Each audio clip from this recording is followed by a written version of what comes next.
Welcomes to all of you in our YouTube channel Vishal medico pharm. अगर आप लोग हमारे YouTube channel Vishal medico farm पर नए हैं और अभी तक हमारे यूट्यूब चैनल को सब्सक्राइब नहीं किए हैं तो नीचे दिए गए लाल बटन को क्लिक करके आप लोग हमारे YouTube channel Vishal medico Pharm को सब्सक्राइब कर लें, जिससे आपको हमारे लेक्चर्स के नोटिफिकेशन जल्द से जल्द सबसे पहले आपके पास पहुंच सके। Vishal medico Pharm and institute of pharmacy preparation. मैं आपको सबसे पहले अपने कोर्स के बारे में बता देना चाहता हूँ। मैं अपने YouTube channel Vishal medico farm पर लेक्चर अपलोड करूंगा, जिसमें मैं प्रिपरेशन करवाता हूं जीपैट, नाइपर, ड्रग इंस्पेक्टर और अदर फार्मेसी कंपटीशन की। और फार्मेसी कोर्स जो ऑफर है उसमें है PhD in pharmacy, M pharm, master of pharmacy, B pharm, bachelor of pharmacy and D pharm, diploma in pharmacy. ये फार्मेसी कोर्स ऑफर है। और फार्मेसी का जो मैं मेजर सब्जेक्ट का लेक्चर अपलोड करूँगा उसमें हमारे आएंगे pharmaceutics, pharmaceutical analysis, pharmaceutical chemistry, pharmacognosy, anatomy and physiology, pharmaceutical microbiology, pathophysiology of common diseases, pharmaceutical jurisprudence and ethics, pharmacology, pharmaceutical biotechnology, pharmaceutical industrial management. ये हमारे कोर्स हैं।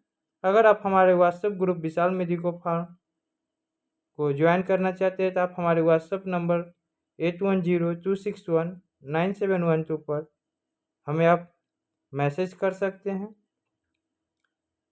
और अगर आप हमारे व्हाट्सएप ग्रुप में डायरेक्ट ज्वाइन होना चाहते हैं लिंक के, तो मैं इस वीडियो के डिस्क्रिप्शन बॉक्स में अपना व्हाट्सएप ग्रुप विशाल मेडिको फार्म का लिंक मैं दिया हूं, जिससे आप हम इस वीडियो के डिस्क्रिप्शन बॉक्स में जाकर हमारे व्हाट्सएप ग्रुप विशाल मेडिको फार्म को फ्री में ज्वाइन कर सकते हैं। अगर आप स्टडी मटेरियल्स को फ्री में चाहते हैं, फार्मेसी स्टडी मटेरियल्स को, तो आप हमारे Telegram channel Vishal medico Pharm को ज्वाइन कर लें। हम अपने Telegram channel Vishal medico farm पर pharmacy standard book PDF, pharmacy notes, mnemonics, GPAT books, NIPER book PDF, drug inspectors competition book PDF notes सारे अवेलेबल है हमारे Telegram channel Vishal medico farm पर। Notes books and standard reference book PDF etc all types of notes, mnemonics, tricks all are available in our telegram channel Vishal medico farm. तो इस Telegram channel का मैं link अपने इस video के description box में दे दिया हूं, जहां से आप जाकर हमारे Telegram channel Vishal medico Pharm को फ्री में ज्वाइन कर सकते हैं।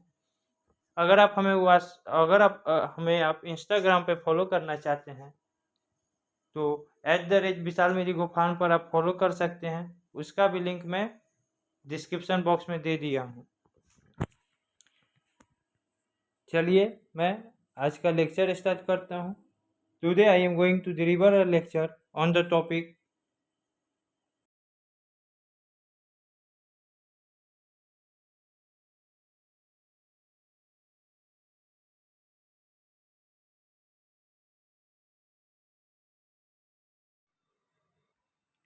सॉल्यूशंस। हम लोग देखेंगे कि सॉल्यूशंस होता क्या है। सॉल्यूशंस हमारा एक होमोजीनस मिक्सचर्स होता है दो से अधिक सब्सटेंसेस का, लेकिन वो जो कंसिस्ट करेगा वो वन फेज में होगा, यानी कि सिंगल फेज होगा। सॉल्यूशन को हम लोग और इस एक और मेथड से डिफाइन कर सकते हैं कि सॉल्यूशन इट इज हमारा हुआ है एक होमोजीनस मिक्सचर है सॉल्यूट और सॉल्वेंट का। हम लोग अब आइडियल्स और रियल सॉल्यूशन को जानने से पहले रोल्स लॉ को जानते हैं कि रोल्स लॉ क्या कहता है। रोल्स लॉ होता क्या है? Roles law at a definite temperature, एक डिफिनिट टेम्परेचर पे जो पार्शियल प्रेशर हमारा पीए है कंपोनेंट ए का लिक्विड मिक्सचर में है, वो हमारा इक्वल होगा वेपर प्रेशर से वो कंपोनेंट का pure state P not a में जो मल्टीप्लाई करेंगे उसको मोल फ्रैक्शन एक्स से उस कंपोनेंट के जो सॉल्यूशन में है। यानी कि हमारा जो पार्शियल प्रेशर है कंपोनेंट ए का लिक्विड मिक्सचर में वो इक्वल टू होगा हमारा वेपर प्रेशर का उस कंपोनेंट के प्योर स्टेट का पी नॉट ए का, उसमें मल्टीप्लाइड है मोल फ्रैक्शन एक्स ए के उस कंपोनेंट का सॉल्यूशन में। P A equal to X A into P not P A not. Where जहाँ हमारा P A equal to X A into P A not है, वेयर पी ए हमारा जो है वो हमारा पार्शियल प्रेशर है एक कंपोनेंट का, और एक्स से हमारा मोल फ्रैक्शन है कंपोनेंट ए का, और पी नॉट ए हमारा वेपर प्रेशर है प्योर ए का।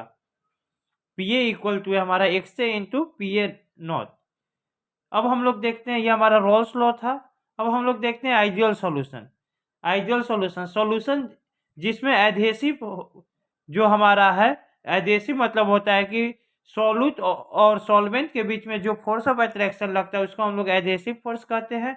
एडहेसिव और कोहेसिव के बीच में, और कोहेसिव हम लोग जो सॉल्यूट और सॉल्यूट के बीच या सॉल्वेंट सॉल्वेंट के बीच जो फोर्स लगता है, फोर्स ऑफ अट्रैक्शन, उसको हम लोग कोहेसिव कहते हैं। तो सॉल्यूशन जिसमें हमारा एडहेसिव और कोहेसिव फोर्स हमारा जो इक्वल होगा वो सॉल्यूशन हमारा आइडियल सॉल्यूशन है। Solution in with adhesive between solute and solvent and cohesive between solute and solute or solvent and solvent forces are equal is known as ideal solution।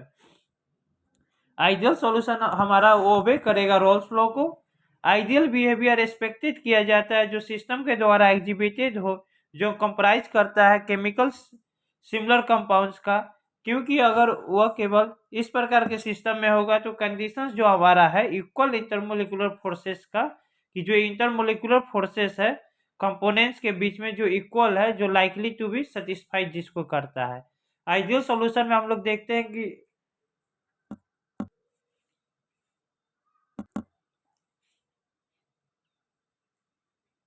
हमारा जो ideal solution में कि enthalpy change है जिसको हम delta इससे denote करते हैं, हमारा जीरो होता है। इसका नेक्स्ट कैरेक्टरिस्टिक को देखते हैं। आइडियल सॉल्यूशन का जो वॉल्यूम होगा सॉल्यूशन का हमारा जो एग्जैक्टली इक्वल होगा जो कंपोनेंट के इंडिविजुअल वॉल्यूम के सम के इक्वल होगा, यानी कि the volume of the solution is exactly equal to the sum of individual volume of the components. हमारा जो आइडियल सॉल्यूशन है हमारा होमोजीनस मिक्सचर है, प्रॉपर्टी चेंज नहीं होता है, property should not change other than dilution, dilution के छोड़कर। एग्जाम्पल हमारा है इसका आइडियल सॉल्यूशन का, सॉल्यूशन इथाइल अल्कोहल और मिथाइल अल्कोहल का, क्लोरोफॉर्म और ब्रोमोफॉर्म का, और हमारा बेंजीन और टोलिन का है। ये एग्जाम्पल है हमारा आइडियल सॉल्यूशन का। अब हम लोग बात करते हैं रियल और नॉन आइडियल सॉल्यूशन को देखेंगे।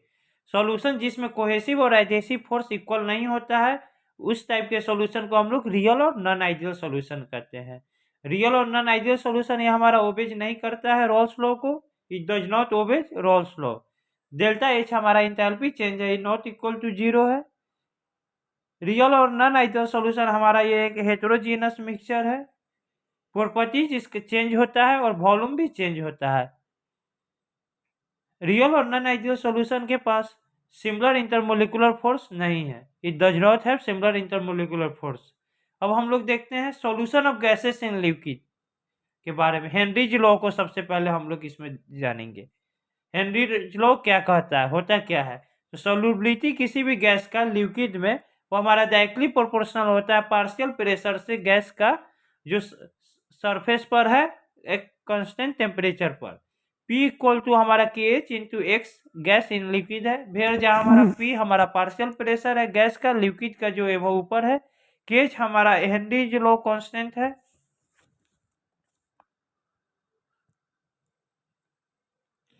एक्स गैस इन लिक्विड है, हमारा मोल फ्रैक्शन है गैस का।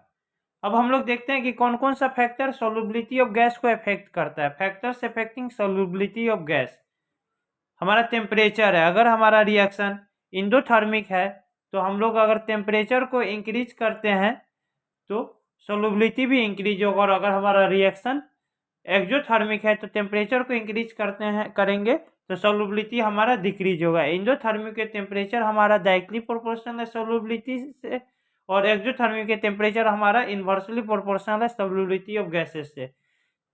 इंडोथर्मिक सबसे पहले हम लोग जानते हैं कि इंडोथर्मिक होता क्या है। तो इंडोथर्मिक एक प्रोसेस है जिसमें हम लोग एक रिएक्शन होता है जिसमें हम लोग हीट को अगर बाहर से सप्लाई करते हैं सिस्टम में तो हमारा इंडोथर्मिक है। और एक्सोथर्मिक प्रोसेस है जिसमें हमारा हीट जो हमको सिस्टम से मिलता है वो हमारा जो हीट जो रिएक्शन में रिलीज होता है वो हमारा एक्सोथर्मिक प्रोसेस है। अब हम लोग नेक्स्ट फैक्टर को देखते हैं प्रेशर। प्रेशर हमारा डायरेक्टली प्रोपोर्शनल है सॉल्युबिलिटी से। अगर प्रेशर को हम लोग इंक्रीज करेंगे तो सॉल्युबिलिटी भी हमारा इंक्रीज होगा, और प्रेशर को जब हम डिक्रीज करेंगे तो हमारा जो सॉल्युबिलिटी है गैसेस का वो भी हमारा डिक्रीज होगा। ये था हमारा factors affecting solubility of gas. Next topic हम लोग डिस्कस करते हैं कोलिगेटिव प्रॉपर्टीज को। कोलिगेटिव प्रॉपर्टीज होता क्या है? तो यह एक प्रॉपर्टी है जो डिपेंड करता है नंबर ऑफ सॉल्यूट पार्टिकल्स पे। पार्टिकल्स पे डिपेंड करेगा, पार्टिकल्स के नेचर पर डिपेंड नहीं करेगा, but not on the nature of particles. Colligative properties हमारा ये 4 टाइप्स का है। First elevation in boiling point, second depression in freezing point, third osmotic pressure and fourth हमारा है relative lowering in vapour pressure.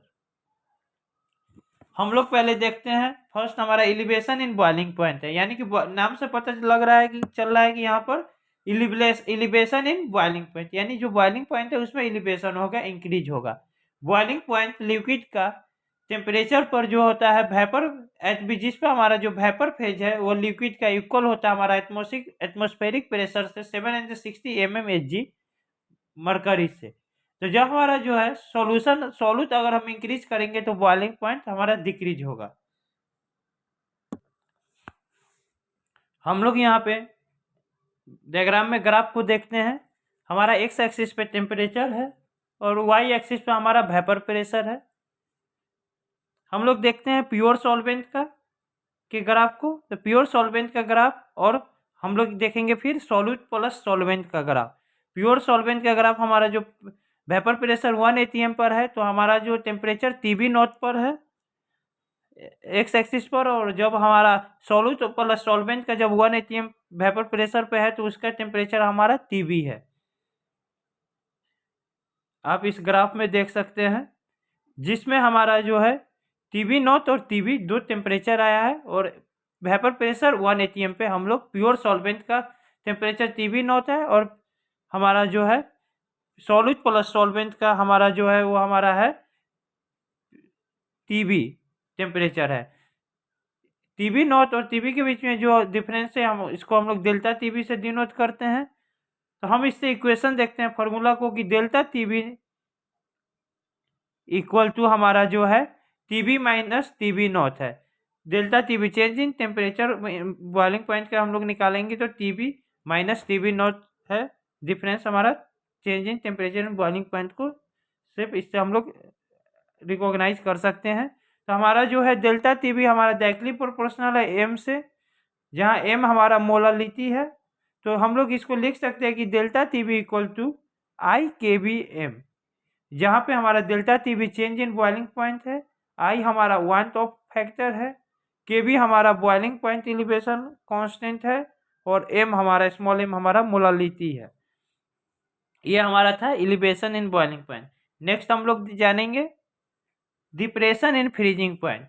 ये इसमें भी नाम से पता चल रहा है कि डिप्रेशन इन फ्रीजिंग पॉइंट, यानी कि जो फ्रीजिंग पॉइंट है उसमें डिप्रेशन होगा, कम होगा। अगर हम लोग सॉल्यूट को इंक्रीज करेंगे तो हमारा जो फ्रीजिंग पॉइंट है वो डिक्रीज करेगा।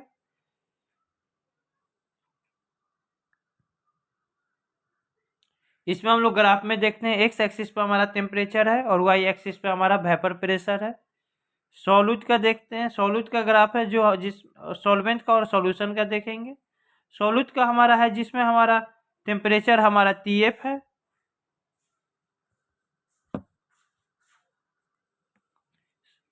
सॉल्यूशन का भी हमारा टेम्परेचर TF है, और सॉल्वेंट का हमारा जो टेम्परेचर है वो हमारा TF नॉट है। TF और TF नॉट का जो चेंजिंग टेम्परेचर है फ्रीजिंग पॉइंट वो हमारा उसको हम लोग डेल्टा TF से डिनोट करते हैं। हमारा इससे जो इक्वेशन जो हमारा फार्मूला बनेगा वो हमारा delta TF equal to TF not minus TF है। डेल्टा TF को हम डायरेक्टली प्रोपोर्शनल m से लिख सकते हैं, मोलालिटी है। तो delta TF equal to minus IKFM है, जहां हमारा delta TF change in freezing point है, I हमारा वार्मथ ऑफ फैक्टर है, KF हमारा मोलर डिप्रेशन कांस्टेंट है, और M हमारा मोलालिटी है। यहाँ पर माइनस हम लोग इसलिए लगाए हैं क्योंकि यहाँ पे डिप्रेशन इन फ्रीजिंग पॉइंट हो रहा है, यानी कि फ्रीजिंग पॉइंट में डिक्रीज हो रहा है, डिप्रेशन हो रहा है, कम रहा है, इसलिए हम नेगेटिव साइन लगाए हैं। Delta TF equal to minus KFM है। अब हम लोग देखते हैं ऑस्मोटिक प्रेशर। ऑस्मोटिक प्रेशर होता क्या है? तो ऑस्मोसिस प्रोसेस में जो प्रेशर लगता है वो हमारा ऑस्मोटिक प्रेशर है। Pi is directly proportional to m है, जहां हमारा पाई ऑस्मोटिक प्रेशर है और m हमारा जो है मोलरिटी है, तो pi is directly proportional to T osmotic pressure, हमारा टेम्परेचर से डायरेक्टली प्रोपोर्शनल भी होता है। तो इसको हम लोग लिख सकते हैं कि pi is directly proportional to M into T, molarity into osmotic pressure. तो ये हमारा जो फॉर्मूला बनेगा कि pi equal to M R T, ये हमारा मोर्स इक्वेशन है, जहाँ हमारा पाई हमारा ऑस्मोटिक प्रेशर है, एम हमारा मोलरिटी है, एम हमारा मोलरिटी है, और आर हमारा जो है वो हमारा है, आर हमारा सॉल्यूशन कांस्टेंट है, और टी हमारा टेम्परेचर है। तो मोर्स इक्वेशन हमारा है pi equal to M R T, जहाँ आर सॉल्यूशन कांस्टेंट है। तो इसको हम लोग लिख सकते हैं कि pi equal to N by V into R T, M molarity हमारा एन बाई वी है, molarity M equal to N by V होता है। तो यहाँ पर हम लोग pi equal to N by V into R T, इसको हम लोग लिख सकते हैं pi equal to C R T, यहाँ पर यह हमारा वन ऑफ इक्वेशन हमारा जो हुआ pi equal to C R T है, ऑस्मोटिक प्रेशर का है, जहाँ हमारा पाई वेयर पाई हमारा जो है ऑस्मोटिक प्रेशर है, आर हमारा जो है वो सॉल्यूशन का कांस्टेंट है, टी हमारा टेम्परेचर, और सी हमारा कंसंट्रेशन है, एन बाई वी को हम लोग स्मॉल सी से डिनोट किए हैं। तो pi equal to C R T one of equation, ये हमारा ऑस्मोटिक प्रेशर हुआ। अब हम लोग नेक्स्ट बात करते हैं relative lowering in vapour pressure. इसमें भी नाम से पता चल रहा है कि जो वेपर प्रेशर है उसमें रिलेटिव लोअरिंग हो रहा है, मतलब लोअर होगा, कम होगा, डिक्रीज हो रहा है। अगर हम लोग सॉल्यूट को इंक्रीज करेंगे तो जो वेपर प्रेशर है वो हमारा डिक्रीज होगा, यानी कि सॉल्यूट हमारा इन्वर्सली प्रोपोर्शनल है वेपर प्रेशर से। अब हम लोग बात करते हैं पार्टीशन कोफिशिएंट पी और डिस्ट्रीब्यूशन लॉ को। यह एक मेथड है डिटरमाइन करने का कोई भी दिए गए सब्सटेंस और द्रव का कि वह हाइड्रोफिलिक है या लिपोफिलिक है। हमारा जो पार्टीशन कोफिशिएंट पी और डिस्ट्रीब्यूशन लॉ है, इसका हमारा जो फार्मूला है, तो P equal to amount of द्रव dissolve in lipophilic by amount of द्रव डिजॉल्व इन हाइड्रोफिलिक है। पी हमारा पी इक्वल टू जो है कि अमाउंट है जो द्रव का जो डिजॉल्व होता है लिपोफिलिक में, और जिसको डिवाइडेड करेंगे अमाउंट है द्रव का जो डिजॉल्व होता है हाइड्रोफिलिक में। लिपोफिलिक मतलब होता है लिपिड लविंग, जो लिपिड लविंग होगा उसको हम लोग सब्सटेंस को लिपोफिलिक कहेंगे, और हाइड्रोफिलिक यानी कि वाटर लविंग, जो वाटर लविंग सब्सटेंस होगा उसको हम लोग हाइड्रोफिलिक कहेंगे। अगर पी हमारा 1 से बड़ा होगा तो द्रव हमारा लिपोफिलिक होगा, और पी हमारा 1 से अगर छोटा होगा तो द्रव हमारा हाइड्रोफिलिक होगा। हम लोग डायग्राम में देख रहे हैं कि सेपरेटिंग फनल है, इसमें हम लोग 100 ml वाटर को ऐड किए हैं, और 100 ml ऑयल है, और 100 mg द्रव है। सेपरेटिंग फनल है, इसमें जो है ऑयल वाटर जो हमारा सबसे सेकेंड डायग्राम जो है हमारा, उसमें वाटर सबसे लोअर में आ जा रहा है, नीचे आ जा रहा है सेपरेटिंग फनल के, और वायर हमारा अपर लेयर में हो जा रहा है, और बीच में जो एक सेपरेशन का जो बाउंड्री लेयर बन रहा है ऑयल और वाटर के बीच में लेयर है, इससे हम लोग द्रव को निकालते हैं। तो सबसे पहले अगर जो हमारा हाइड्रोफिलिक द्रव होगा, वाटर से लविंग होगा, वाटर में डिजॉल्व हो जाएगा द्रव, और हम लोग वाटर के साथ बाहर आ जाएगा, और जो हमारा जो है वो लिपोफिलिक ऑयल में डिजॉल्व होकर ऑयल के साथ बाहर आ जाएगा। तो वाटर में हमारा 90 mg द्रव आ रहा है, और ऑयल में हमारा 10 mg द्रव आ रहा है। तो जिसका कंसंट्रेशन ज़्यादा होगा वो उस टाइप का इसका द्रव का नेचर होगा। तो यहाँ पर हम द्रव का नेचर को रिकॉग्नाइज किए, तो द्रव का जो नेचर है हमारा हो हाइड्रोफिलिक नेचर है द्रव का, क्योंकि 90 mg द्रव जो है हमारा वाटर के साथ आ रहा है सेपरेटिंग फनल के द्वारा। ये हमारा जो मेथड है, ये जो हमारा मेथड है सेपरेटिंग फनल से पार्टीशन कोफिशिएंट का निकालने का, यानी कि द्रव का नेचर को पता करने का कि वो हाइड्रोफिलिक है द्रव है या लिपोफिलिक द्रव है। हम लोग नेक्स्ट बात करते हैं, इस मेथड को हम लोग सेक्स फ्लक्स मेथड कहते हैं। 3 मेथड है पार्टीशन कोफिशिएंट को डिटरमाइन करने का, डिटर्मिनेशन ऑफ पार्टीशन कोफिशिएंट का। फर्स्ट हमारा सेक फ्लक्स मेथड है, जो अभी हम लोग वाटर 90 mg द्रव और ऑयल 10 mg द्रव को सेपरेटिंग फनल के द्वारा सेपरेट किए थे।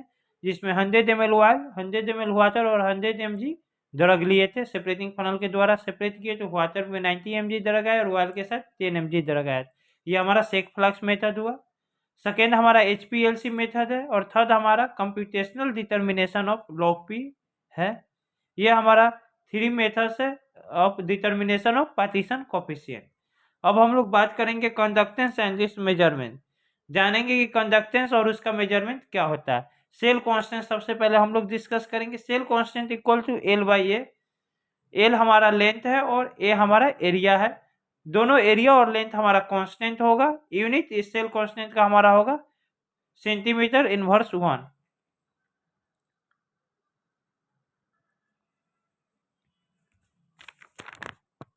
नेक्स्ट हम लोग देखते हैं रेजिस्टिविटी। रेजिस्टिविटी को हम लोग सिंबल रो से डिनोट करते हैं। Rho equal to R A by L. यहाँ पे रो हमारा रेजिस्टिविटी है, आर हमारा रेजिस्टेंस है, ए हमारा एरिया और एल हमारा लेंथ है। अगर हमारा दोनों एरिया और लेंथ यूनिटी होगा, if both area and length are unity, तो हमारा जो होगा रो इक्वल टू आर हो जाएगा, रेजिस्टिविटी इक्वल टू रेजिस्टेंस हो जाएगा। नेक्स्ट हम लोग देखते हैं कंडक्टिविटी और स्पेसिफिक कंडक्टेंस को, जिसको हम लोग कैपिटल के से डिनोट करते हैं। के इक्वल टू 1 बाई रो है कंडक्टिविटी, और स्पेसिफिक कंडक्टेंस हमारा जो है वो इन्वर्सली प्रोपोर्शनल है रेजिस्टिविटी के। K equal to 1 by rho equal to 1 by R A by L equal to L by R A. इसको हम लोग लिख सकते हैं 1 by R into L A. इसका मतलब हुआ कि के हमारा जो है कंडक्टिविटी और स्पेसिफिक कंडक्टेंस है। के इक्वल टू है हमारा 1 बाई आर कंडक्टेंस है into L by A cell constant है। यहाँ पे कंडक्टेंस को कैपिटल जी से डिनोट करते हैं। ये हमारा रेजिस्टेंस का इन्वर्सली प्रोपोर्शनल होता है। Conductance G equal to 1 by R है, तो 1 by R into L by A है। सेल कॉन्स्टेंट को एल बाई ए फार्मूला होता है सेल कॉन्स्टेंट का। लेंथ बाई एरिया, तो K equal to conductance into cell constant हुआ, जहाँ कंडक्टेंस कैपिटल जी हमारा इक्वल टू 1 बाई आर है, रेजिस्टेंस है। अब हम लोग देखेंगे नेक्स्ट मोलर कंडक्टिविटी और मोलर कंडक्टेंस को।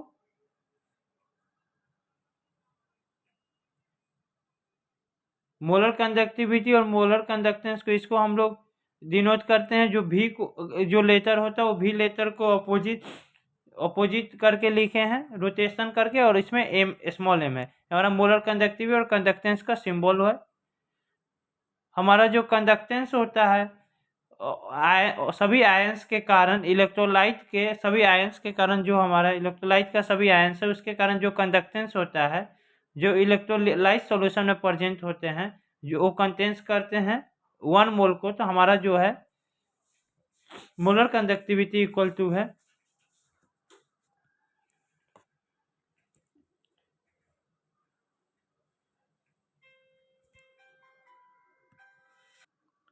मोलर कंडक्टिविटी हमारा जो है इक्वल टू होगा के इंटू भी। के हमारा कप्पा है जिसका यूनिट हमारा सेंटीमीटर होता है, और भी हमारा वॉल्यूम है। मोलर कंडक्टिविटी इक्वल टू, इसको हम लोग लिख सकते हैं के into 1 by M into capital M into 1000। ये हमारा मोलर कंडक्टिविटी और मोलर कंडक्टेंस का फार्मूला हुआ।